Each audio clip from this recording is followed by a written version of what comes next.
Hi, everyone. Welcome back to our symposium on modes of reading today.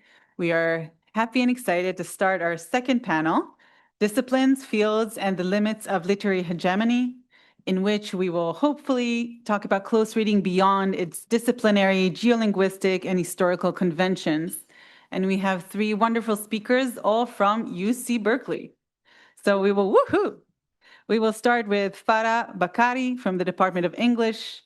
Then we'll move to Nicholas Baer from the Department of German, and we'll end with Sherry Chai Lee from the Department of Ancient Greek and Roman Studies. I should also kind of calm anxieties about the podcast that I mentioned in the beginning and just say that all recordings, if they will be published, will, of course, get consent. So just speak out and ask and converse, and don't worry about the future in its recording. Okay, so less anxiety.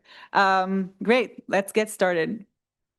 Okay, I have to say, I feel a little bit self-conscious because now, it feels like we laid out a general theory and now we get to test them out on the periphery. And I get to say things like, but what happens when the present prevents us from forming the right kind of forms upon which we can perform close reading? So anyway, I just feel a little self-conscious about what I am about to present. Which is that it's just a question I'm having, and I'm not really sure if I have an answer. So it's an open question for me, and I would welcome your thoughts on this. Okay, all right. And that did not count against my time. Okay. All right. So this past fall, I was in a museum in central New York when on my way to the exhibit that I was there to see, I was intercepted by a large installation near the museum's lobby entitled Why Does My Adobe Taste Different? The installation, which as you can see, well, actually you can see, but took up the entire wall, was this impressive display of textile work. The installation, which as you can see, took up an entire wall, was this impressive display of textile work incorporating plant fibers, repurposed plastic, Filipino hand-woven mat, and everyday objects. On the opposite wall, there was an extensive wall text explaining the piece in the usual museum speak. I hadn't yet gotten to the wall text, entirely mesmerized as I was by the artwork, when I heard a family or a group of people that I took to be family catch a sight of the piece on their way out of the museum. Let's look at this, said a man I took to be the father. After just a brief glance at the artwork, the man started reading aloud the inscription on the wall. But he was only about on the second sentence when, emphatically registering his fatigue and boredom, he stopped reading and declared to his companions, "Oh, it is about the immigrants' struggle to feel at home in two places," and then walked away from the art and out of the museum. At this point, I turned my attention to the wall text, only to discover that the man had predicted with great accuracy how the rest of the narrative was going to unfold. And in this case, knowing what he thought he knew about what we had not yet finished reading, he imagined himself as having already read it and thus did not feel the need to actually finish reading it. It was not until some months later, while I was reading current scholarship on contemporary African literature, that I have been able to draw a connection between the scene at the museum and a question I've been struggling to formulate about the unique problem our present poses for narrative form and the state of novel theory in contemporary African literature. In an article published in Novel this past summer, Liam Kruger reflects on the literary value of recent prize-winning African novels, in which he makes the argument that what makes these novels simultaneously attractive to Western-based prize juries and stale to literary critics is the fact that they, quote, wear their Africanness on their sleeves, end quote. And by Africanness, he means persistent thematization of colonization and its aftermaths, which curiously for Kruger instantly makes the work didactic and therefore not literary. A chief example of Kruger is Abdurrazak Gurnah's work, which was awarded the Nobel Prize of Literature in 2021. Noting how both the chair of the Prize Committee and the post-colonial scholar have both identified in Gurnah's work an investment to uncover the ongoing violence of Africa's encounter with Europe across historical junctures, Kruger writes, the critic is quite right about what these novels show us, and also right that these novels show them to us irrespective of the historical junctures and personal circumstances they depict. But a novelistic body of work that communicates its point despite its form or content is precisely didactic. Moreover, the point that Gurna is making here about the violence of assimilation, as Annam observes, has already been well established by such canonical figures as Edward Said, Hannah Arendt, and Aimé Césaire, and without recourse to fiction. What I find fascinating about the logic of this critique is how the critic frames his objection in temporal terms. Gurna's work diminishes in value because he writes about the same thing over and over, things that he himself has already written about, but that others more canonical than he have also written about. It has the quality of enough already. Of course, it's not my intention to straw man my colleague, although it does take some stomach to make way through the tone of the argument. And it should be mentioned that Gurna had been writing and researching in relative obscurity for decades. And it's absurd to suggest that he had all been on audition for a small committee of aristocratic suites. But I digress. Kruger is not the only critic who finds Gurna's writing anachronistic. In fact, the matter of timeliness is a live and contested question in African literary studies of the last decade. An illustrative case is the fact that every few years for the last 20 years, an article appears in one of the field's major journals inquiring about the status and efficacy of the third generation African writers. Are we still in the third generation? Do we need the third generation? Who are the third generation? So instead of delivering a verdict on whether or not we need to abolish generational model or inaugurate a fourth generation for African writing, or mount a defense on behalf of Gurna's late style, I want to examine this anxiety around periodization provoked by the African novel as a way to think about how in the post-colony, the politics of the present come to be represented as a problem of narrative form. As I have argued elsewhere, post-colonial subjectivity is constructed through specific negotiations of temporality. Is the mic still okay? Okay. If anti-colonial struggle sought to restore the capacity and the right of the colonized subject to make demands about the future, while the early decades of the post-colonial had to reconcile the memory of that promise with its disillusionment, the contemporary is defined neither by the romance of the anti-colonial nor the tragedy of the early post-colonial, but rather by the accumulative duress of stasis.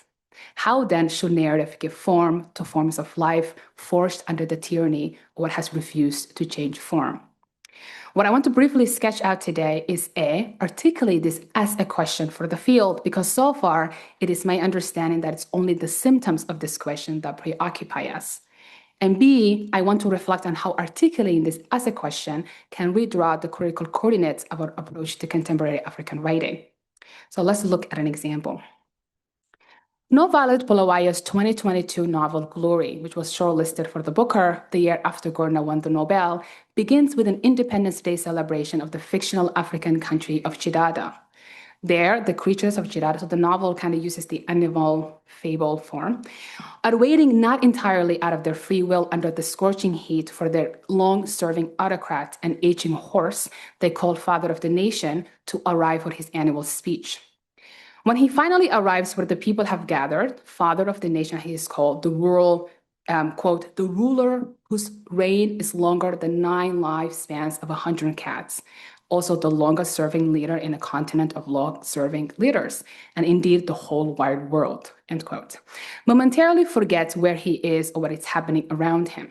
What is this place? The senile horse pleads. Who are all these animals? And why are they looking at me like maybe they know me? And it's his wife who must remind him, quote, today is Independence Day, Baba. We are here for all of us to celebrate our freedom, the freedom you sacrificed your life for in the long war of liberation, that you yourself pioneered and prosecuted to its victorious end those many years ago, which means in essence, we are here really to celebrate you. But the old horse remains uncomprehending, and he just really wants to take a nap, which he does for most of the ceremony. I'm going to skip kind of like how the scene unfolds, but when he wakes up, he tells there's a protest and they get carted away. And then he says, I was Chidada's leader almost 40 years ago. And I was Chidara's leader 30 years ago, and 20 years ago, and 10 years ago. And I was Chidara's leader yesterday, and I will be Chidara's leader today, and so on and so forth. So my question is, what kind of criticism is occasioned by a text like this? As a critic, I am immediately confronted with two challenges. First, I already know this story. I have seen it many times before. It's not only that it's a rather explicit account of the 2017 ousting of Robert Mugabe, who ruled Zimbabwe since it gained formal independence in 1980, or the fact that being ruled by a senile autocrat who has returned from the dead more times than Jesus Christ, is a likeness that Chidara shares with great many African nations. It's also because I have read this kind of novel before. In my 2022 review of Glory, I emphasized this kind of déjà vu, noting how Bulawayo's novel conjures other canonical African writing, including some of these novels up there, like No Sweetness Here, Waiting for the Wild Beasts to Vote, and more strikingly, Ngugi wa Thiong'o's Wizard of the Crow, whose opening pages depict the lavish birthday party of the fictional nation of Aburia's father of the nation. In Ngugi's novel, the citizens of Aburia cannot imagine the possibility of a regime change. No, no, no, no, they say, when somebody suggests that maybe they've had another leader another time. Those are just the tales of a daydreamer. Aburia had never and could never have another ruler, because had not this man whose reign began before the world began and would only end after the world has ended. In other words, like Kruger, my reading of a novel like this it's necessarily mediated by my encounter with its previous iterations, both in content and in form, as well in life, in theory, and in narrative. But what if instead of this being a disqualifying thing, or worse, pretending that it's not the case, and like I just went on and replicated like a close reading of Glory, I were to account for the fact that the text comes before me, not immediately, but as though already read. And here my use of Jamieson's controversial formulation of third world literature is deliberate as a way of signaling the epistemological distance that emerges between the critic and the text, a distance induced by the text aesthetics, which is what Jamieson's argument was really about, and possibly explains the misguided aggression towards it. What if I were to understand the cooled affect or frustration that results from this distance to be not as a shortcoming of the text, or not only as that, but as something that the text itself wants to harness? My concern here is both generic and ethical. I cannot read a novel like Glory as if I had not encountered it before, as if I had not always known what was going to happen. And yet part of what I am after here is thinking about the violence that is simultaneously evinced and enacted by my overfamiliarity with the story it sets out to narrate. A different way of phrasing this this interpretive bind is to say that the novel calls for hermeneutics of a cliché. The origins of cliché, of course, lie in the mechanics of the printing press, denoting a stereotype or lectrotype or other plates used for printing an image or wood carving. And I'm glad that Dora is here, who I know is working on type, and we'll get to hear more about that tomorrow. But cliché has more to do with time than it does with the truth.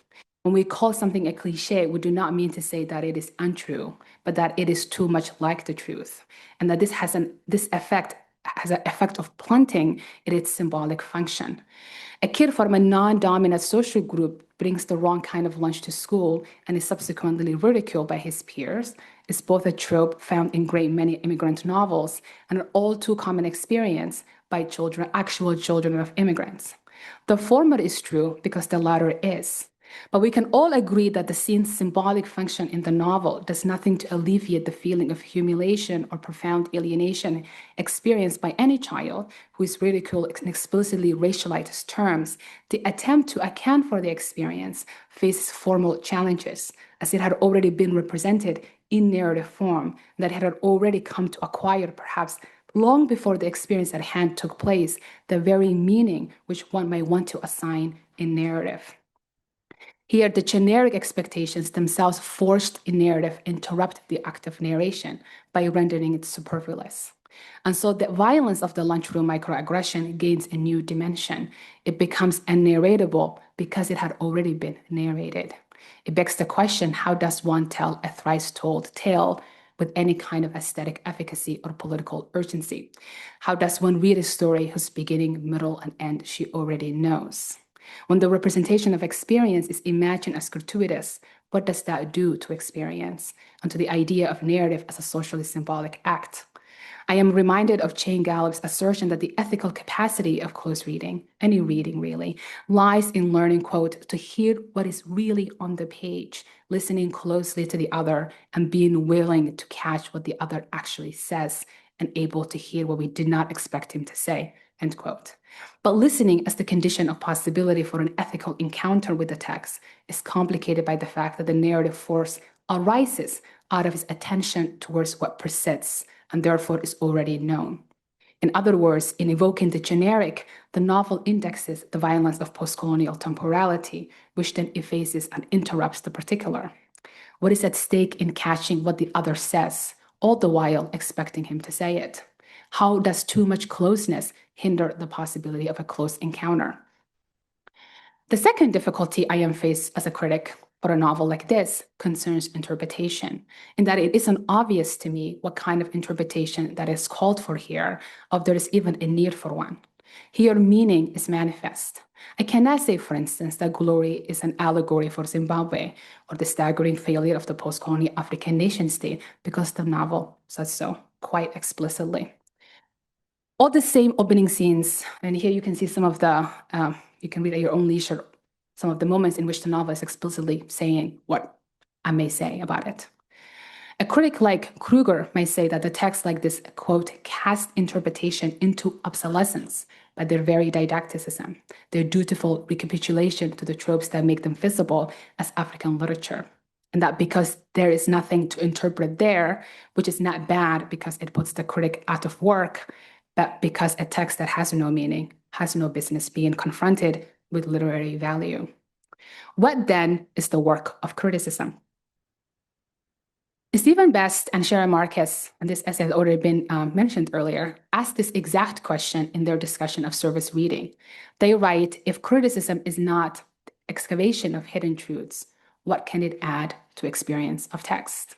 For Best and Marcus, service reading, defined as a mode of reading that attends to quote what is evident, perceptible, apprehensible in text, what is neither hidden nor hiding, can be a way of getting closer to the workings of a text, to the kind of interventions and demystification the text already offers. If I had more time, I would want to talk about why the service is a complicated terrain for the critic of African literature, whose own origins lie uncomfortably close to the hermeneutic techniques and disciplinary investments of ethnography. The African novel itself emerges congruent with the birth of anthropology, and also uses some of the same techniques. So I think this is kind of a difficulty of description. If I had more time, I would also want to explore why, in this case, description as a mode of criticism is made more complex by the fact that the text is already working at the level of description.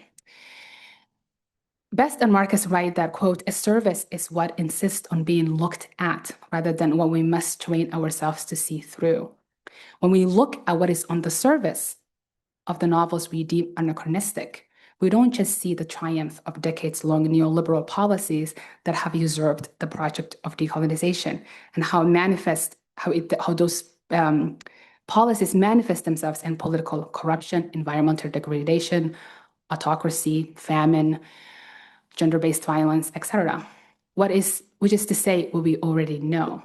In fact, offering such a reading feels just as anachronistic and stale as the novels themselves. Rather, the service stages a certain affective confrontation with our own historicity.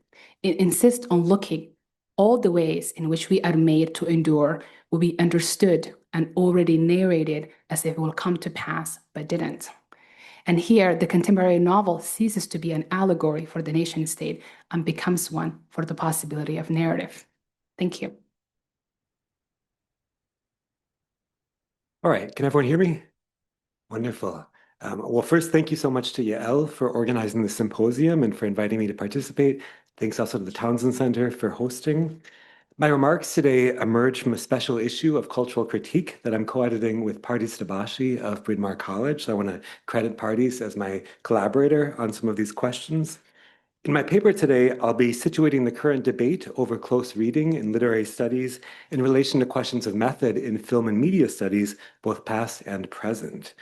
I'll argue that the debate over close reading is and has always been a debate over techniques and media, and I'll identify points on which literary scholars and film and media scholars might be in more sustained conversation.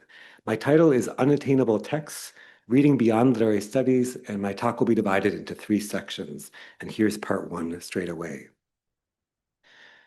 So until recently, literary studies was gripped by very public method wars. These involved an intense and often contentious reckoning with the legacies of formalism, historicism, and high theory, as well as various scales, modes, and dispositions of reading. What has emerged in the wake of these method wars is an interest in the history, epistemology, craft, and pedagogy, yes, of close reading. So books by Jonathan Kramnik, Yael Segalovitz, John Guillory, and others exemplify this recent return to one of the discipline's long-standing methods.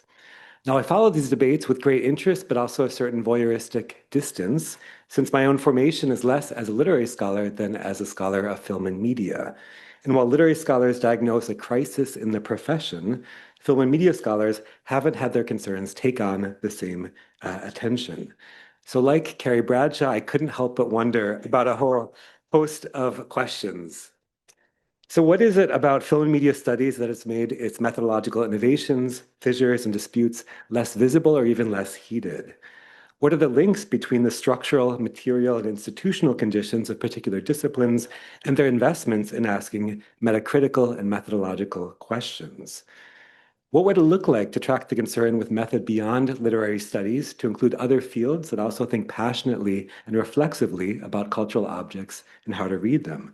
And finally, what is indeed the state of method in film and media studies, an ever-growing discipline with an enormously heterogeneous and expansive set of media forms, objects, and tools of study? Now, to be sure, film and media studies has its own history of methodological debate. As early as Bill Nichols's volume, Movies and Methods from 1976, the then emerging discipline of film studies established itself in the university context by taking stock of its methods. And film studies has certainly seen its own share of method wars over the decades. So in the 1980s and 90s, the late David Bordwell launched a series of polemics calling for neo-formalist historical poetics in place of what he dismissively called slab theory, represented by Saussure, Lacan, Althusser, and Barthes. By the mid-1990s, Bordwell and Noel Carroll polemicized for the reconstruction of film studies altogether. They sought to replace grand theory with middle-level research and piecemeal theorizing modeled on cognitivist science.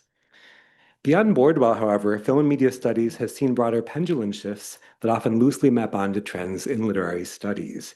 And one of the more potent examples of this concerns historiography. By now, literary scholars have long challenged the new historicism, especially its privileging of the work's unique cultural context. So Weiqi Dimmock's theory of a resonant universe or the so-called new formalism are just 2 examples of this restiveness with new historicism. In film and media studies, the so-called new film history emerged alongside the new historicism in the 1980s, and a recent wave of books in film and media studies has challenged the methodological commitments that underpinned the discipline's historical turn, and my own book, Historical Turns, contributed to this trend. So as all of this makes clear, film and media studies has had considerable disputes about method, and debates concerning how and even what to analyze are permeating the discipline and have been for a long time. Yet the purpose of my remarks isn't to claim from the proverbial margins that film and media studies is doing it too, that it too confronts its own urgent and fundamental methodological issues. In fact, one of the reasons why film and media studies tends to be less disputatious is that the discipline is no longer marginal in status. So film studies may have once struggled for legitimacy and autonomy relative to literary studies, but it's a growing rather than shrinking discipline thanks to institutional growth, media technological transformations, and the historiographic and geographic diversification of its objects of study. So film and media studies is perhaps no less fueled by contingent labor than literature departments, but it certainly has less difficulty arguing for its relevance in a world increasingly saturated by screens. So as David Koenig has pointed out, the method wars responded to a sense that literary studies prestige has become almost entirely immaterial. In this way, it's possible that the seemingly conflict-free atmosphere of film and media studies has to do with its relative material comfort. So where there's more to go around, there's less to fight over. But we must be wary, too, of romanticizing that expansion. So in 2018, Lucas Hildebrand assessed the state of cinema and media studies and considered whether it has expanded to the point where it's hard to keep track of the big picture questions and take stock of the critical and political stakes of studying media, old and new. So thus, the downside of rapid disciplinary and institutional growth may be a diminished sense of the big picture questions and the broader stakes of research in the discipline. And while there's surely a value to methodological heterogeneity, I've wondered whether the relative pacifism of film and media studies has to do with a kind of liberal pluralism, so a live and let live approach that's a product of proliferating siloed subfields that do not and need not debate one another.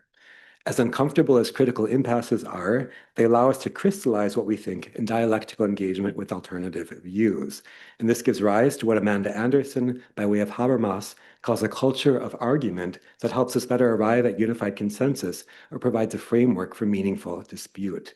Indeed, arguments can unify interpretive communities, either by allowing interlocutors to arrive at the same view through processes of dialectical refinement, or by clarifying the points on which they disagree. And here I'd also give a shout out to Pardis's special issue of PMLA from a few years back on cultures of argument. Let me now turn to section 2, the limits of textuality. The recent books on close reading present it as a core skill or craft of text-based disciplines. In Jonathan Kramnick's account, what's integral to close reading is quotation, or the critic's creative weaving of literary prose into their own critical language. And let me go ahead and quote Kramnick on the question of quotation. So he writes, literary criticism is unique among interpretive practices in this regard, a crucial and relatively unexamined feature of the discipline I referred to as medium coincidence. Art historians don't paint about painting, nor do musicologists write music about music. This is, of course, not to say that literary criticism is the only creative discipline in the interpretive humanities, just that its ordinary mode of creativity depends on sharing a medium with its object. So quotation is enabled by the fact that the discipline and its object of study share a linguistic medium, and note here the centrality of medium for Kramnick's argument. And for Kramnick, this medium coincidence is what distinguishes literary studies from other humanistic disciplines. Now, to be sure, other disciplines borrow the spatial figure of closeness to invoke close looking in art history, or close listening in music, or close playing in game studies. But non-textual disciplines in the humanities always deal with the problem of ekphrasis. Now, in film and media studies, there's an established tradition of addressing this very issue. And indeed, the title of my remarks today refers to a foundational text by film scholar Raymond Balleur called The Unattainable Text. Balleur published this essay in the journal Screen in 1975. It actually appeared in the same issue as Laura Mulvey's Visual Pleasure and Narrative Cinema, following directly from that text. So in his essay, Balleur makes a similar point as Kramnick about quotation with respect to the written work. And I quote, when one chooses to read, to study a work, to recognize in it the pressure of the text, nothing is more immediate, simpler than to quote a word, a phrase, a few lines, a sentence, a page. This effect is obviously peculiar to the literary work, more generally to the written work, and to it alone. It lies in the undivided conformity of the object of study and the means of study. So for Balleur, when engaging with a text, we're readily able to quote it, and this is due to the medial correspondence between the work and its analysis, or literature and its commentary. Now, Balleur, of course, wrote this essay during the heyday of theories of textuality. This was a time when the founding generation of film scholars, often trained in literary studies, sought to establish film as a legitimate text, one deserving of the same scholarly attention as literature. And yet for Balleur, film was an unattainable text. So he elaborates, the text of the film is unattainable because it is an unquotable text. To this extent, and to this extent only, the word text as applied to film is metaphorical. It clearly pinpoints the paradox which inflicts the filmic text, and to such a degree only the filmic text. So film is understandable as a text in metaphorical, even paradoxical sense of the term. For film can't be quoted like the word, nor can it be fully pinned down in language. For film has multiple registers of expression. There's the dialogue, the written titles, music, noise, and of course, the moving image. And among these, the dialogue and titles can of course be certainly quoted, the music, noise, and image unfold in time. And while film scholars might still embed a still image in their analysis, this interrupts the image's temporal unfolding and denies the medium its core property as a moving image. For this reason, Balleur concludes, the text of the film never fails to escape the language that constitutes it, which is to say that film is a fugitive medium that can't be captured in prose. Now we have to remember that Balleur published this essay in 1975, 1 year before the introduction of the VHS, and of course, well before the advent of DVDs, Blu-rays, and streaming. So a major issue in analyzing the filmic text was the question of access to the film print, which one would either project or to view at an editing table. In the past half century has, of course, seen enormous changes to modes of spectatorship and commentary with new affordances for film scholars. So Laura Mulvey is now easily able to pause films, becoming what she calls a possessive or pensive spectator. And D.A. Miller is able to find hidden details in the films of Hitchcock, enacting a practice of what he calls too close viewing. But these media technological shifts have also brought a number of disciplinary transformations as well. While close formal analysis of film is still a core method taught to undergraduates, the discipline has also seen a shift from the textual analysis of film to the archival and contextual methods of new film history, and more recently to post-hermeneutic work in fields such as media archaeology, media industries, and media infrastructures. In the process, issues of filmic representation and interpretation have given way, at least in part, to the question of mediation, and the concept of textuality has arguably ceded to mediality as the master category of our discipline. Not least, the expansion of film studies to film and media studies has triggered considerations about what falls under the rubric of media. So in 2002, our scholarly organization, the Society for Cinema and Media Studies, or Cinema Studies, became the Society for Cinema and Media Studies. And by 2018, the organization's flagship publication, Cinema Journal, was renamed the Journal of Cinema and Media Studies. While some expressed ambivalences about expanding disciplinary boundaries, others have found the moniker Cinema and Media Studies redundant. As a colleague has said, it's like saying you study apples and fruit. In this case, cinema is still tacitly privileged above other media, and the phrase "and media" remains relatively nebulous in its parameters. So a recent special issue of JCMS, But Is It Media, is devoted exactly to this question of the boundaries of media. In their introduction, JCMS editors Bo Ruberg and Elizabeth Elsesser write, our goal with this issue was not to seek some new, more definitive definition of media, that is to relitigate what defines media, but rather to inspire a more capacious view of what media studies is and can offer to the study of varied objects and cultures. And notably, Ruberg and Elsesser avoid any sort of disciplinary dispute over a central concept, media, what they dismiss here as mere relitigation. Instead, their stance is one of radical inclusiveness in terms of what can be counted as media. The editors hope that their special issue can operate as a form of permission to study even those objects that might strike some as going too far. And their issue includes articles on all manner of possible media, from wearable technologies and vaporware to toilets and cardboard boxes. So media scholars are now like guests on Oprah, where you get a medium, everyone gets a medium. Now, at this point, you'll have noticed a remarkable difference between literary studies and film and media studies as they currently stand. While literary scholars are burrowing back into the text, as it were, film and media scholars are spinning outwards to include all manner of media. Literary scholars' current interest in close reading is a tactic for defending the discipline by insisting on the creativity and unique epistemic affordances of one of its oldest methods. It is, in other words, an introspective and recursive gesture in a moment when literary studies finds itself or perceives itself to be under acute threat. Film and media studies is, in a way, confronting the opposite problem. Thanks to the addition of media studies, the discipline is growing at breakneck pace. As a result, the methodological gesture is not one of circumspective return to a core method. Instead, the discipline is figuring out how to incorporate unprecedented levels of heterogeneity. So while literary studies is retreating to the text, film and media studies is searching for a broad enough framing to include a teeming multitude of sites of inquiry. And this brings me to the third and final section on techniques and media. For all of these differences, however, there is a place where the two fields of study might converge. So recent accounts of close reading are theories of technics in the ancient Greek sense of techne as art, craft, skill, or know-how. Close reading becomes a technics of reading that's modeled and imitated through writing and or teaching. Whether this is conceived as a craft, like weaving in Kramnik's book, the Foucauldian technique of the self in the work of Segalovitz, or a methodized action or technique of reading in Guillory's case. And Guillory, in particular, addresses the relation between technique, and technology. He presents close reading as a cultural technique, citing the work of Marcel Mauss and Bernhard Siegert. In Guillory's account, the technique of close reading changed literary study 1 century ago. He writes, "Whatever name we give it, a technique of reading permanently transformed literary study during the interwar period. Without doubt, this event was a response to the massification of literacy ongoing since the 19th century.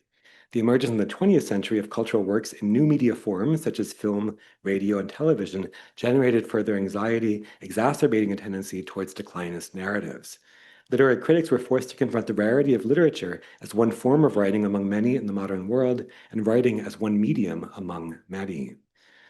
So here Guillory writes that close reading emerged in response to mass culture and particularly mass literacy in the 19th century, including popular forms like magazines and bestsellers, and mass media like film, radio, and television in the 20th century.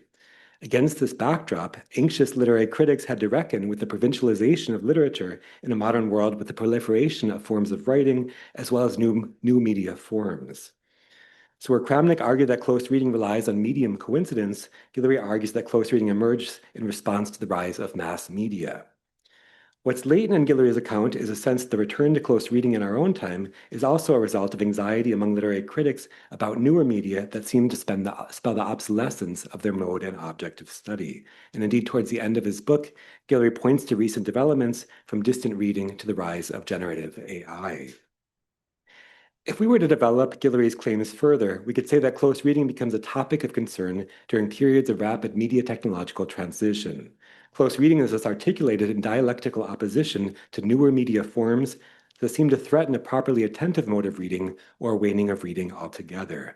This was true in the interwar period of an emergent mass media culture, and it's certainly true today in our own period of anxiety about new media technologies such as algorithmic systems and AI. In this way, I would argue, close reading has been haunted all along by questions of techniques and media. What I'd like to see moving forward is a more explicit and sustained account of questions of media in the debate over close reading. And similarly, in my own discipline of cinema media studies, I'd like to see more rigorous field-wide conversation on the concept of media. This would involve doing what the recent issue of JCMS avoids, namely relitigating what we mean by this central concept in our discipline. In closing, I want to suggest that it would be important for scholars of literature and film and media to be in conversation on these issues.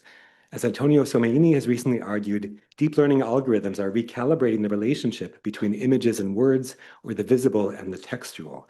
So we're facing a culture in which images and words are increasingly algorithmically connected and inseparable. And this marks a notable departure from a long tradition that emphasized the autonomy of images from texts or image analysis from text-based disciplines. Against this backdrop, scholars of all media, including literature, will need to be in sustained conversation. As a starting point, literary scholars might acknowledge that the debate of close reading has been a debate about techniques in media all along. Thank you. Hi. Can everybody hear me all right? Okay, thank you so much. I want to say thank you, first of all, to Yael for putting this together, for allowing me to be part of the conversation. I think if Nick positioned himself as entering the symposium and this conversation on close reading from voyeuristic distance, I think I'm on the opposite side of the spectrum where I desperately want to be included as a classicist. So I'm very grateful to you for giving me the opportunity, and I'll apologize for advance for broadcasting what might be parochial thoughts about close reading within classics that I hope will be a contribution to the amazing dialogue that's been going on already. In a lot of ways, being able to participate in this symposium at this moment in my first year at Berkeley is something of a godsend. I was thinking very intently about the practice of close reading, which is a very buried practice within ancient Greek and Latin studies, thinking with Kramnik, Guillory, and close reading in the 21st century. So being able to speak downstream of these conversations and reflect on it will hopefully show how some of these ideas might be operative in languages where no one in a quite ordinary sense reads the way they do for modern languages. So I'm going to give a quite literal approach to close reading and reading. So the image that is on the screen is from Christine Sum Kim's Close Readings. She's a deaf artist. And I've always found this image extremely resonant as a classicist for thinking about the reading situations that are both context efficient and suggestive for one who works with fragmentary, ancient, and fundamentally inaccessible texts. She stages a play between the idea of close reading and closed captioning. And this is, I think, a very, very striking metaphor for the situation in which we find ourselves as classicists. We're left with nothing but the text, an unreliable transcript.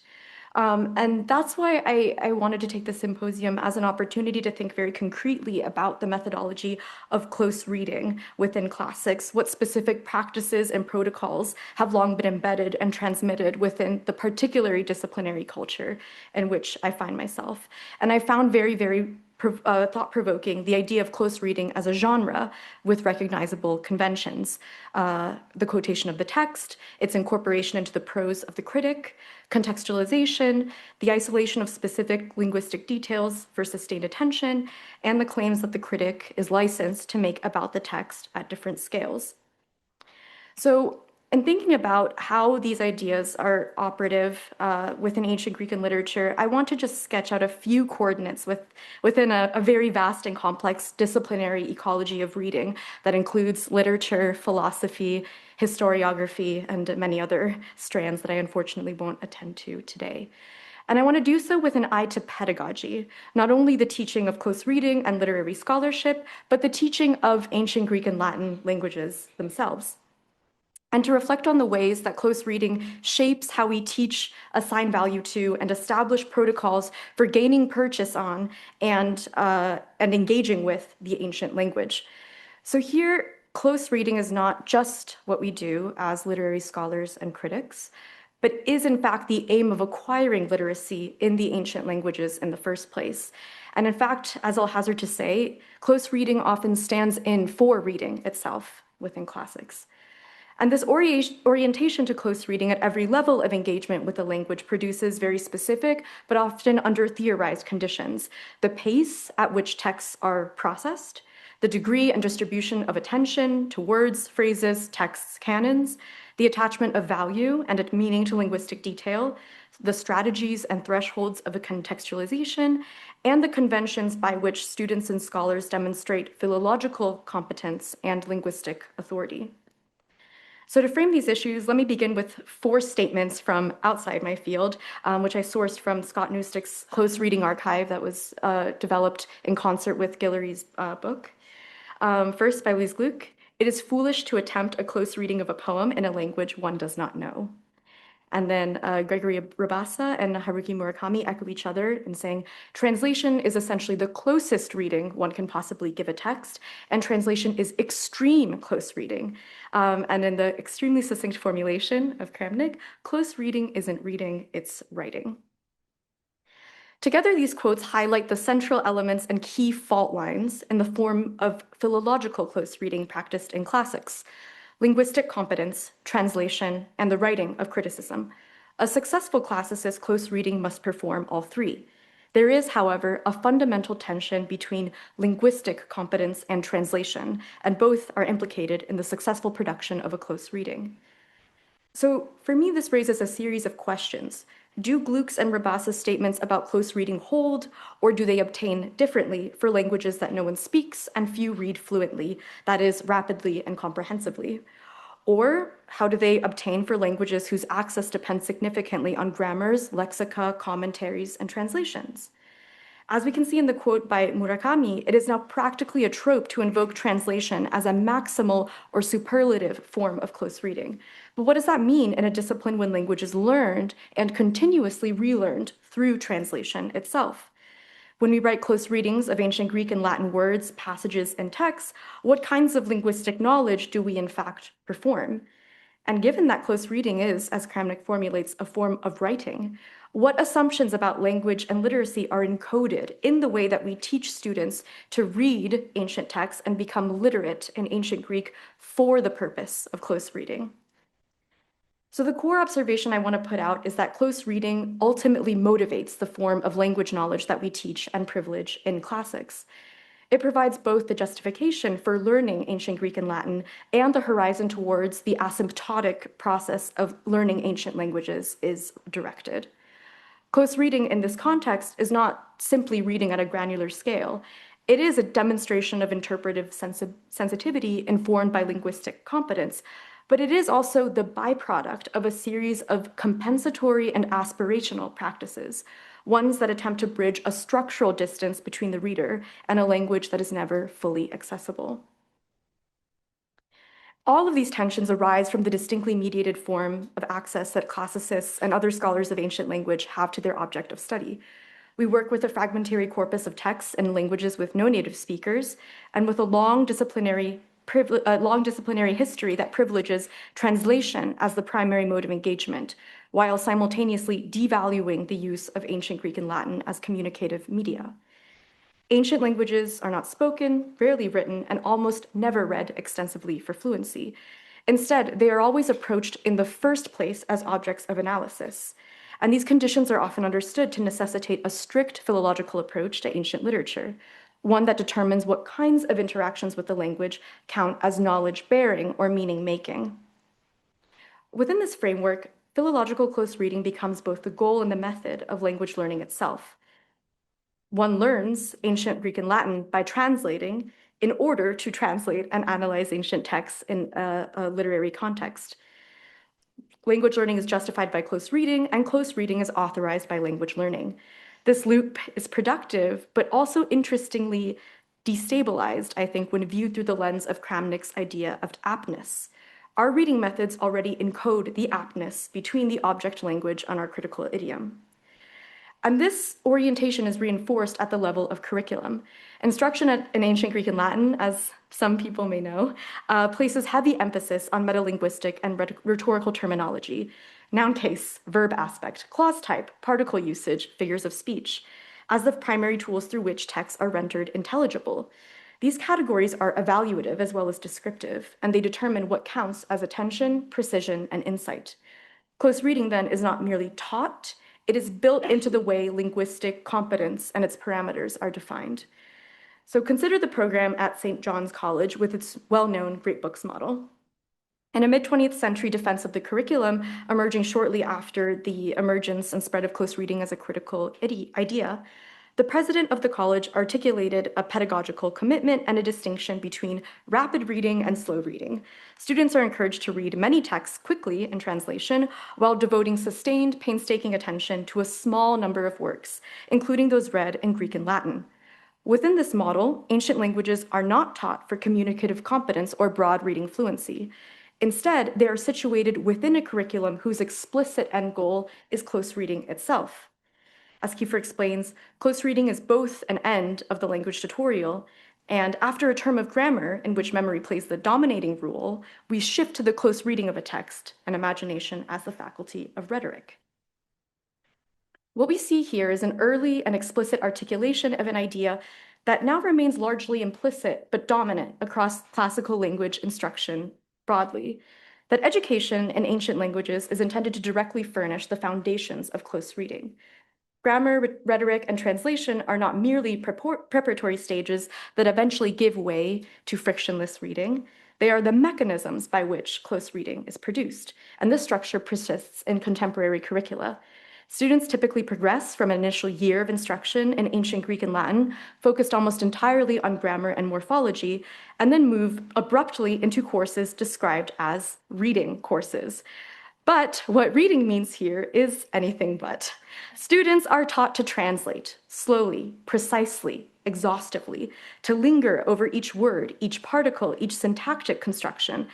And at the same time, they are trained to convert this granular philological attention into interpretive commentary, to move seamlessly from parsing to explication. The way students of classics learn ancient Greek and Latin was once, in fact, valorized and upheld as paradigmatic for what close reading in general is supposed to look like: slow, meticulous, relentlessly attentive to detail and rules. And here is one such early and regressive take, which explicitly prefers grammar translation to the natural method of modern languages because it yields better close reading. Close reading then governs the entire life cycle of the classicist, and as a student of ancient Greek and Latin, I've been slowly wising up to the fact that it's always been there all along. Since the start, it governs the novice Latin students' first encounters with the language, and it also defines the form of literary scholarship established as the discipline's highest achievement. And so the consequences of this framing, though implicit, are significant. Students are effectively trained to close read before, and sometimes instead, of reading. Fluency is not cultivated, it is tested selectively and often anxiously. The notion of reading ancient Greek and Latin in the ordinary sense, as some of you may know if you've been through secondary school education in classics, is reframed as sight reading, the ability to accurately translate a previously unseen text without aids. And this is a term, in fact, borrowed from music education, where it refers to the exercise of playing a piece from sheet music that one has not previously encountered. So reading as sight reading is treated as an exceptional, potentially punitive form of assessment, rather than as a habitual mode of encountering the language. Our methods of acquiring literacy then habituate us to a form, I think, of compulsory slow reading, in which attention is divided across multiple surfaces at once, even as we track the text one word at a time. One eye on the Greek or Latin text, another often glancing at a facing English translation. At the same time, we rapidly toggle between the commentary, the dictionary, the grammar, and other digital tools that identify parallels and intertexts that sustain this form of necessarily meaning-enriching and philological close reading. And this, of course, is much neater than what my actual desktop looks like. Close reading is not simply the method of writing about the text, but the condition of access to the ancient text itself. In the last part of my talk, I want to do a criminally fast tour of the mechanics of some of what I've observed close reading operating in classics. And in considering how classicists work with ancient Greek and Latin, from novice language acquisition to expert literary analysis, we can observe how ancient texts are always embedded within two other languages. First, the technical idiom of metalinguistic analysis, grammar, syntax, morphology, and second, the idiom of the critic's own interpretive prose. And it's the successful coordination of these three idioms that generates authority within classics. Concretely, we can isolate four practices that structure any close reading within a work of classical scholarship. That is quotation, translation, exegesis, and analysis. These practices are, for students of classics by now, so familiar that they often pass without comment, but it was in reading Kramnik that they emerged as phenomena to be picked out for how specific they are and how influential they are in determining the scale and force of any act of interpretation. Quotation and translation are the first moves. They fragment texts into manageable units, sentences, clauses, phrases, even single words, rendering them workable objects of attention, as we were trained as novice students, replicating precisely that form of attention. A line or a passage of Greek or Latin is translated, quoted, and handled piece by piece. And this is the way our close reading often operates at its most distilled level, one inflection, one particle, one syntactic construction at a time. This is, of course, not unique to classics. Similar practices, I notice, exist in fields like Sanskrit or classical Chinese, especially languages in which words can be itemized and mobilized as larger concepts. But relatively few bodies of literature occupy the same canonical position within Anglophone literary culture while remaining so linguistically inaccessible. So as a result, translation and quotation in classics, I think, do especially heavy interpretive labor. And this is especially clear if we look at close readings in the field. A historic example comes from Bruno Snell's work on Homer, particularly his argument that early Greek epic lacks a unified concept of the self. What matters for my purposes here are not whether Snell's conclusions are acceptable. I direct you to the title, The Discovery of the Mind, and an idea that has since been heavily questioned and qualified, but how the nature of his claim-making reveals a deeper habit of reading. Snell's claim does not rest on narrative structure or plot, but on close attention to individual lexical items, thumos, phrenes, tradie, nos. These words are not read simply as synonyms for mind or heart, but as distinct faculties tied to physical organs and situational responses. The interpretive leap is significant. From the usage of a handful of terms, Snell extrapolates a historical claim about the development of consciousness in Greek thought. In this way, 4 words, parsed with philological rigor, are taken to reveal the conceptual limits of an entire poetic tradition. This is a paradigmatic move in classics. The language itself becomes the archive and repository of thought, and close reading becomes a method for excavating what the culture could and could not imagine. We can get even smaller. One of the defining strategies of close reading in classics is the amplification or enrichment of limited linguistic evidence. Here, interpretive weight is often placed on tiny particles, de, gar, or men. As in this example, a line in Aeschylus might hinge on whether the particle gar introduces justification, a demand for more information, irony, or emotional pressure. And this kind of close reading assumes a remarkable degree of intentionality, that an author's deployment of even the smallest connective particles is meaning-rich, consistent, and expressive.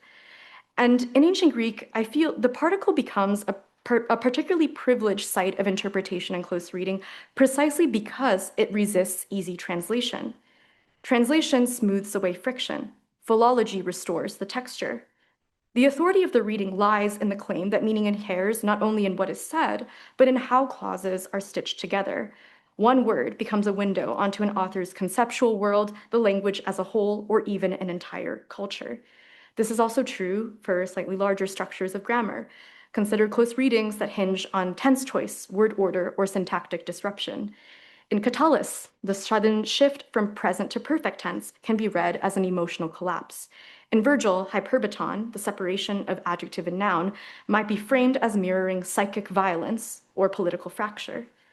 These readings depend on an assumption that grammatical form is not merely neutral or communicative, but in fact expressive. And here, close reading proceeds by isolating a grammatical feature, naming it precisely, and explicating what it does in the text. Another authoritative strategy involves treating lexical items as artifacts embedded simultaneously in local and systemic linguistic structures. And here we can think of the work enabled by concordances and digital databases like the Thesaurus Linguae Latinae or the Thesaurus Linguae Graecae, where a critic can trace the frequency, distribution, and collocations of a word across a single text, a corpus, or even the broader textual tradition. What looks like an interpretive claim is in fact grounded in a pattern of usage that purports to precede the critic's intervention. And I want to note here that the increasing use of AI tools to identify intertext and parallels in classics is yielding forms of what we might call augmented close reading, in which the modern ability to rapidly consult cross-sections of language across our surviving corpora open up new possibilities for connecting and interpreting authors, texts, and idioms. What I want to emphasize is that these strategies are not merely analytical tools. They are also pedagogical inheritances, and they model what it means to know an ancient language at all. Students learn very early that meaning resides in the smallest units, that authority comes from noticing what others have missed, and that to read well is to slow down, isolate, and explicate. Close reading thus becomes not just an interpretive method, but a disciplinary habit of intention inculcated in us from our first class. It structures how we read, how we write, and how we imagine what it means to know an ancient language at all. We can understand these habits of close reading in classics, I think, as historically contingent adaptations, a set of practices shared with other literary disciplines, but that is amplified in response to specific conditions. Linguistic distance, fragmentary transmission, the absence of native forms of engagement, and a pedagogical system in which language acquisition and translation are structurally inseparable. Seen this way, close reading in ancient Greek and Latin functions as a kind of compensatory technology. It allows the discipline to convert distance into expertise, slowness into authority, and partial access into interpretive yield in conditions in which ordinary reading is unavailable. This reframing also helps to explain the particular affordances of close reading in classics. They respond to a real and persistent problem: how to produce knowledge about languages that cannot be inhabited, only approached and studied, how to stabilize a relationship between the critic and the text that would otherwise be deeply asymmetrical. It furnishes for us a shared protocol for judgment, pedagogy, and scholarly exchange. are lingua franca. But it does so with limits that are often unquestioned. The very techniques that enable interpretation also delimit what counts as reading, what kinds of linguistic competence are recognized, and what forms of engagement are privileged or rendered visible. I think recognizing close reading as an adaptation rather than a universal ideal allows us to see those boundaries more clearly. Close reading in classics is not simply how reading works, but how reading works here, under specific historical conditions, within a specific pedagogical system, and with well-defined constraints. Recognizing this opens up space not only for comparison with other national literatures and language departments, but allows for critiques that see pedagogy, problems of literacy, and the highest level of literary interpretation as deeply interconnected. It allows us to distinguish among sight reading, reading for fluency, translation, and close reading as different kinds of craft, each predicated on particular models of language learning and literary value. If close reading in classics has been especially attentive to the smallest units of language, this is not simply because detail is where meaning resides, but because detail is where access becomes possible and was first made available to us as students. And close reading is the form that reading takes when reading itself is always already mediated. Acknowledging this contingency, placing close reading in relief against other forms of reading and writing I do not mean to diminish its force. Instead, I hope that this instead clarifies its stakes and makes its limits newly available for critique. Thank you. Thank you so much. I have many questions of my own, but let's start with opening it up and asking if anyone wants to start us off with a conversation. So much for such heuristic. Can you hear me all right? Okay. Okay. I'll, I'll, I'll just sit. Thank you so much for inspirational presentations. I'm really interested in the concept of archive manifest in a lot of threads in the papers. For example, the question of how to read what you already know is like engage with some kind of accumulation of knowledge, arrangement of textual forms, if I can put it that way. And for like with film and media studies, archives have been taken in different forms, like with like, for example, like software studies, this kind of like immaterial aspect of archiving. And Sherry also like mentions that use the word archive explicitly. And also I feel like the attention to details, this like kind of engagement with this etymological aspect requires a sense of archiving. So I'm also like thinking about in a Derridian sense, like archive as this like radical resistance toward interpretation through this like imposing a sense of technicity.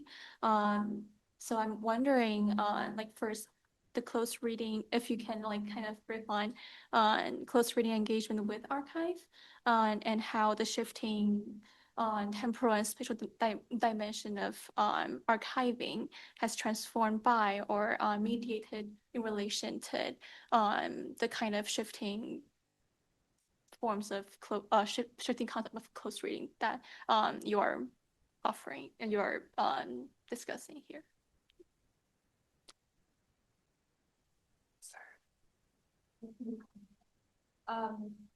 So I think archive is a particularly slippery concept in classics because on the one hand we have a very literal archive that was shaped by both accidental and intentional forces of reception and transmission. But I also see people using and mobilizing the term archive much more generatively. One can put stage conversations between texts that were not there pre-existing or existing historically between texts. But also, I think some of the fuzziness, I think, is exemplified by the Oh yeah, exactly, that fuzziness, the static from Christine Sun Kim's close readings.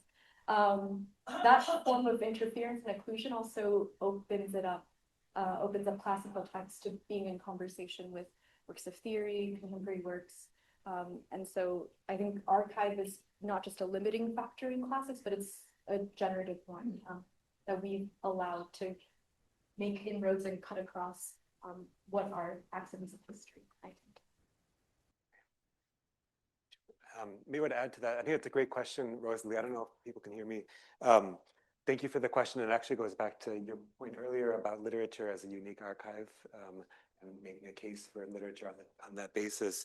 And I think that brings up the question of what would be the difference between the literary archive and, let's say, the film archive. And there are questions about access to film and the preservation of it, given its unique material properties, but also that film itself serves as an archival medium, one that registers what's before the lens, the kind of pro-filmic event. And here I also have to say one thing that I didn't get to talk about in the paper, but I mean, one figure, at least in the German studies context, who really bridged the divide between literary studies and media studies was, of course, Kittler.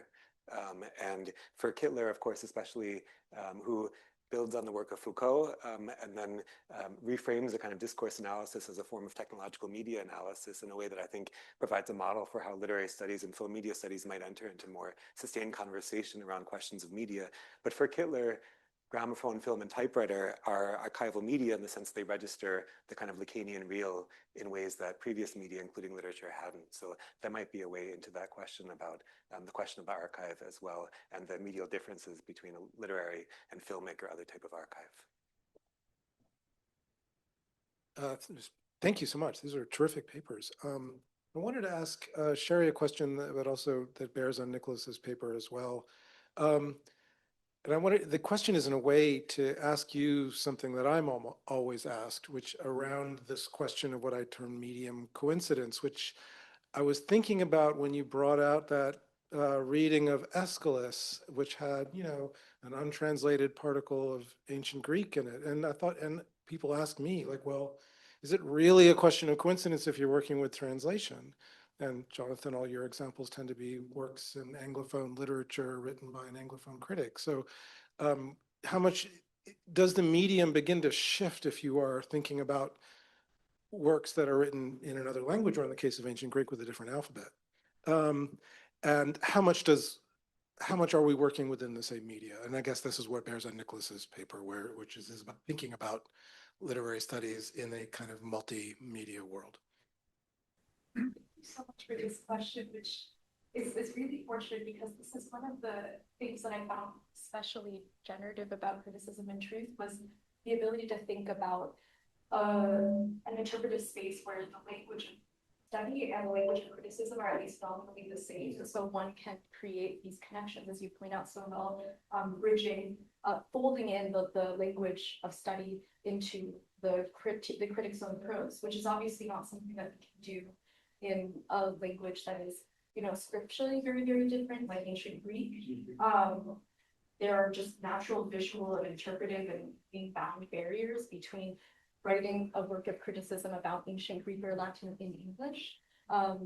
Although I do think that part of this, like, I think that's one factor that erects barriers around what we do. This something that contributes to our treatment of as individual words or particles as these monumental objects that we mobilize and use to gain purchase on the meaning of the text as a whole.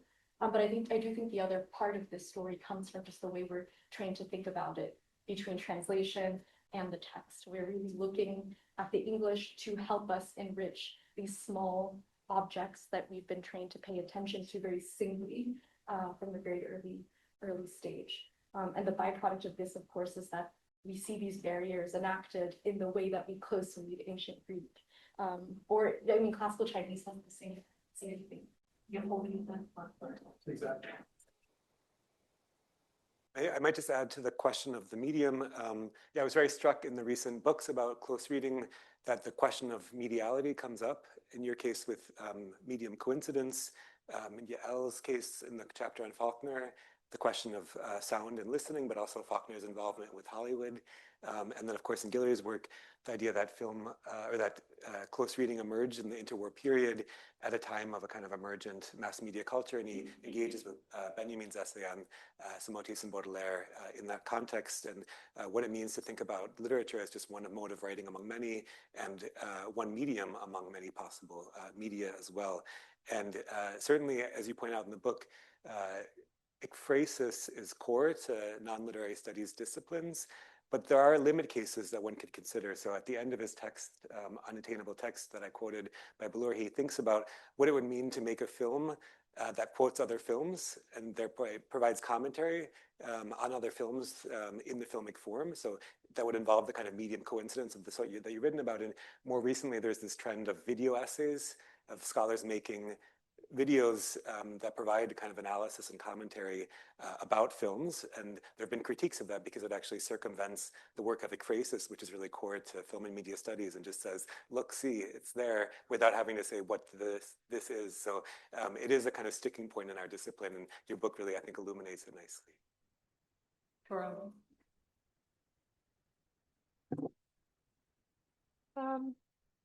Yes, okay. I wanted to ask Farah a question, which is that I was very struck by this critique. So my understanding, I may have misheard, is that you say there's a lot of novels that get criticized because they have the same topic as something else, or someone is harping on the same motif, say an old ruler who's been there forever. And I couldn't, I mean, it reminded me so much of the very long tradition of criticizing, say, a prolific woman writer for the same thing. It's not like, I mean, I'm on the Helen Garner kick. I've never read enough Helen Garner, the Australian woman writer. And I realized as I was reading through it, so there's a whole tradition of criticizing her for writing about the same thing in every book. Don't get me started on Simone de Beauvoir. And, you know, it's a very fascinating problem. Like, is the idea, of course, I understand that women are being accused of writing about the same thing for completely different reasons in a different context. But it strikes me like, in the case of the women, my first tendency is to say, well, no, you're wrong. Read more carefully. Can't you see? Or you go to men writer and you say, well, look at this poet. He's always using the same problem 5,000 times, and every time they just say, oh, it's deeper and better because he works it through so thoroughly. And so what I read that, right? In fact, it's perennial question of X or Y. So what I want to know is that this question that you took up about, say, the ancient ruler who is being, or any other topic that is being repeated. You quote critics that rejected, oh, that's didactic, I know what's coming. And I was wondering, what are the, like, I'm not sure I was totally clear on one or two or three counter strategies you wanted to recommend. Or maybe I just missed that, but because it seems to me, A, if it is a problem in the world, why shouldn't you write about it a lot? Or B, are these critics reading well enough, or are they right? Because they could be. Could you say more about that? I was a few years ago. I mean, you put your that's quite right. I remember a few years ago, I presented a paper that was about. Actually, this paper has its origins in exactly a conversation I didn't necessarily want it to have about gender, which was about a certain kind of a critical fatigue with personal writings by women. So the bind I have is, I'm not saying that the critic isn't reading closely enough or isn't reading attentively enough. It's the idea that that the certain way of like, how does narrative capture an experience that repeats often, right? So it's not, and that can be true for misogyny, right? It can be true for forms of feminist writing. And what I'm interested in is how, when something has been critically or theoretically cycle through or fully digested and metabolized and all the other food metaphors. It's almost time for coffee. Like how, then what happens when that is met with a kind of a certain persistence of experience? So I guess ultimately, yeah, as I said, like I don't actually have a strategy of how to read a novel like this, right? And how to read, but for me, what it presents, at least in this particular case, is that part of the struggle or part of the problem of the present is itself a formal problem. It's a way of saying what is the appropriate form with which to bind this experience. The experience being a certain kind of a duress or a stasis, right? So, I mean, I didn't have time to talk about this, but the project that I'm working on, which is on the historical novel, is one, we can see that generic resurgence itself as a strategy of saying that there is a certain way in which the present gets dehistoricized because it's on a loop, right? And that by going back, by narrating these kind of like Gurna has sentences that people find tiresome, that are where he would narrate large swaths of time with like half a sentence. And I'm interested in that half a sentence, right? In some ways, is that half a sentence saying, you already know, like, why should I kind of slow down and turn this into a scene of a conventional 19th century novel when I like, it's a certain kind of a way of binding history in a kind of compressed way, right? But so that's one strategy that maybe the novel has. The other one is just the new popularity of the historical novel can be at least in my opinion, a way of rehistoricizing the present or like reinstantiating time as a sense of possibility. But yeah, so these are like kind of the same can be said about like if I go on onto the street and I get catcalled and I write about it, it won't have the same kind of efficacy that it did in the 70s. But the experience in that particular moment, I will wager it's the same. But if I write about it, it's like, okay, well, I can see it coming. So then what does that do to the experience that I have had that is already like, you know, so that's kind of like, I actually really don't have an answer. It's just a question of mine of like, I'm an African literature scholar who studies African literature, and I don't know how to read these novels, and they're kind of my job. Yeah. Can I say one quick thing? Because you made me think. So you made me think about this thing about how experiences get like worn out, like catcalling or sexual harassment in the workplace, or what.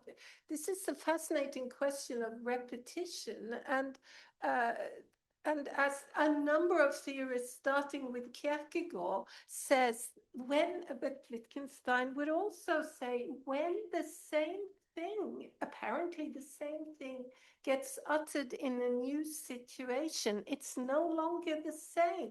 That is, for example, being catcalled today, depending on who you are and where it happens, you at least have the knowledge that women have been annoyed about this for 50 years, which could be helpful in a way that it wasn't back in 1965 or something.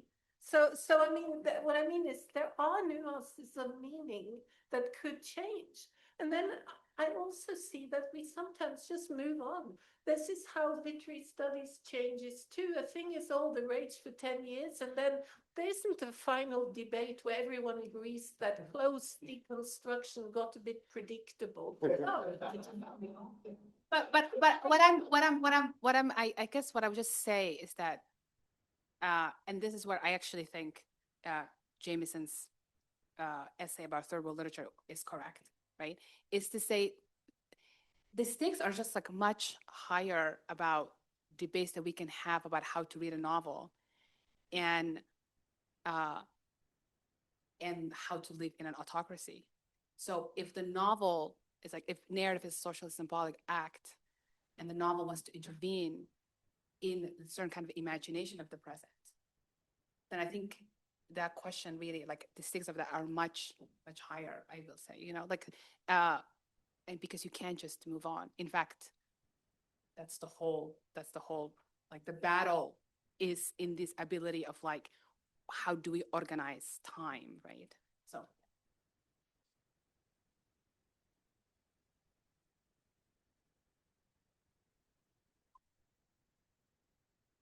Hello.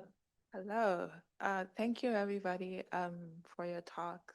I wanted to just follow up on some of the questions that have been coming up in relation to No Violet Blauayo, and selfishly, because I'm like, why not make Zimbabwean writers the center of the world? Yes.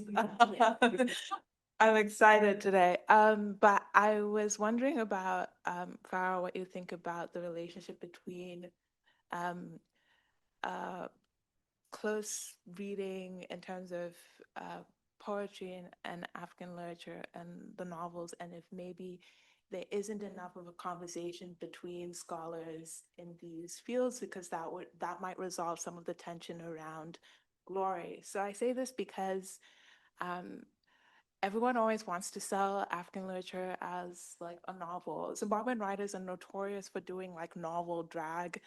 They pretend things are novels, sometimes they're not novels. And I think Glory is both like, it was sold as it's some Zimbabwean animal farm or something like that. But it's also very much within a tradition of like Black diasporic poetics. The Blawayo novel specifically in the tradition of like Yvonne Vera is also in the tradition of like Noburris Phillips and stuff like that. So a lot of the Black Lives Matter stuff that was happening in the novel was, I would put it in relationship to like even Citizen, Claudia Rankine, Zong, Norbert Phillips, and so on. So one part would be back to the archive.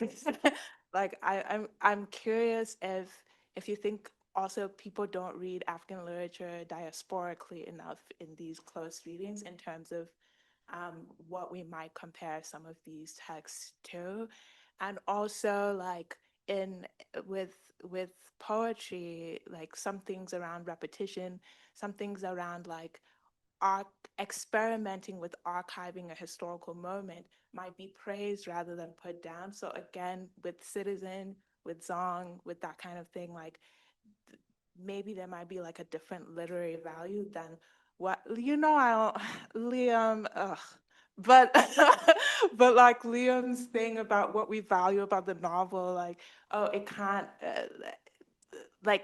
his camp might say archiving this coup or whatever is like not, it's like not a sexy thing for the novel, but poetry people might say actually this kind of like archiving is doing something interesting and is doing something interesting beyond the national allegory and more in conversation with like a diasporic poetics. So yeah, this is just to say, is our field having enough like intergenre conversation, which is also to say we should be in conversation. Exactly. What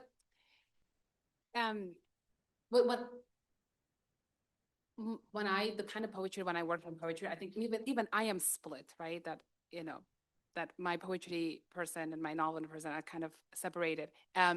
Oftentimes it's with Arabic or Somali, in which repetition and didacticism and all these different things work very differently and are then received differently. I will say, I mean, in the sort of a literary historical mode, the novel is how African writing, right, wants to have in the Casanova sense of the word, wants to be part of the World Republic of Letters, right?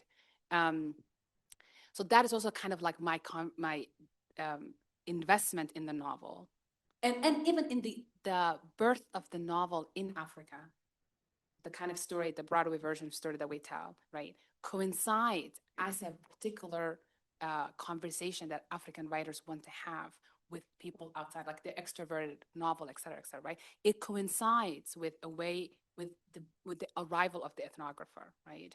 And then uses the techniques of the ethnographer to speak, to turn the African subject not from an object to a speaking subject, right? So the novel, not only is it this baggy thing that is able to narrate interiority and all the things that we know about the novel to be, but it's also how I don't think that the poets, if the poet tends to be a lot more local, right? Even like, or even when it's not as conversational, I don't think, or it's not as the bid to be included in the world of Republic of Letters, so the bid to be let in from the cold in the waiting room of history, etc. I think the novel has a kind of an existential form for African self-expression. So that's part of my interest. The other part, I think you're right, it is laziness, and I should really, I should turn to the poetry side, and we should talk. Yes. Okay. Thank you so much for these wonderful papers. We're totally thinking along parallel lines, Farah. We'll do something else on the hermeneutics of cliche at some point. But I'm really struck by the point you made about the sort of seeming obsolescence of reading in a novel like Glory. I haven't read Glory, but you know, the African novels that you're citing that sort of already preempt the work of the critic because they have already offered up their interpretation. Like there's nothing more to say because they've already said it all, right? They're kind of self-interpreting. There's been a similar conversation in Asian American literary studies about sort of, you know, contemporary works that, you know, and I guess like one way of explaining this is just to say like the writers have read the theory and so are then, you know, sort of doing the theory via the literature. So making obsolete the role of the critic, like what is the role of the reading or what is the role of criticism in this picture? And so, yeah, so this is an interesting parallel, first of all. Second, it makes me think, I wonder if we can think about it sort of in analogy to the kind of medium coincidence that we've been talking about, but where this would be something like genre coincidence, or where there's a genre confusion that is upsetting to those of us who are in the business of criticism, at least, right? Where, you know, the kind of medium specificity, right? This would be like the analog of a claim, an argument for medium specificity, right? Where where you need, you know, what's distinctive about literature is or about literary criticism is the coincidence with the literary text. This coincidence, or maybe this generic coincidence, if we want to call it that, ends up actually obviating the possibility of reading because every reading just is a rereading.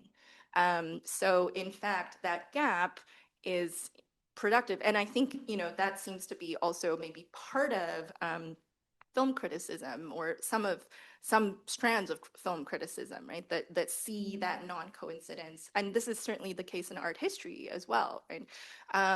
So it's really a comment, not a question. But this was a connection that it occurred to me between these papers.